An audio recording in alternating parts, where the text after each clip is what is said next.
ఆదిలాబాద్ జిల్లా ఉట్నూరు మండలంలో మంత్రి సీతక్క పర్యటించారు. గిరిజన ఆశ్రమ పాఠశాలలో గిరిజన పోషక మిత్ర కార్యక్రమాన్ని ప్రారంభించారు.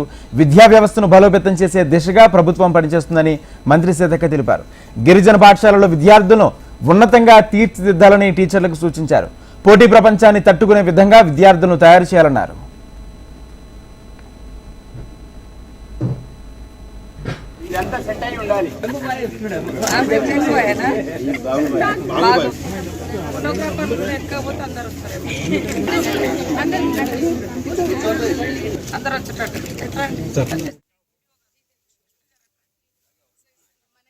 ఇట్లా ఇప్పుడు మనం మళ్ళీ విద్యా వ్యవస్థను బలోపేతం చేయాలి అని మరి సీఎం గారు ప్రత్యేకంగా దృష్టి పెట్టి డిఎస్సీలను కూడా వేయడం జరుగుతుంది.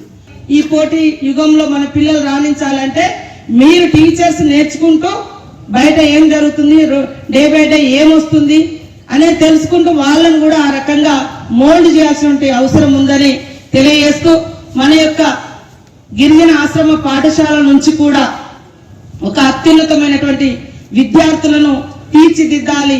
మరి స్టేట్ తో కూడా మనం పోటీ పడి మన ప్రాంతాల నుంచి గొప్ప ర్యాంక్స్ వచ్చే విధంగా ఇప్పటి నుంచే వాళ్లకు తర్ఫీదు చేసుకోవాలి. ఒక ప్రత్యేకమైనటువంటి శిక్షణ 10th అయిపోయేదానికి హాస్టల్లో ఉంటారు. 10th అయిపోయిన తర్వాత నెక్స్ట్ ఎటెల్లాలో తెలియక మరి డ్రాప్ అవుట్స్ కూడా ఎక్కువ జరుగుతాయి.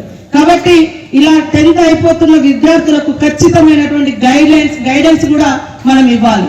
ఆఫ్టర్ 10th ఏం చేయాలి, ఎటెల్లాలి, ఏమేమి కోర్సెస్ ఉన్నాయి, ఎక్కడెక్కడ వాళ్ళకు అవకాశాలు ఉన్నాయి అనేది కూడా మనం గైడ్ చేసినప్పుడు వాళ్ళు ఆ గందరగోళం నుంచి కరెక్ట్ గా ఎక్కడికైతే వెళ్ళాలనుకుంటారో అడిగి మనం రీచ్ చేయగలుగుతాం, వాళ్ళని తీసుకెళ్ళగలుగుతాం.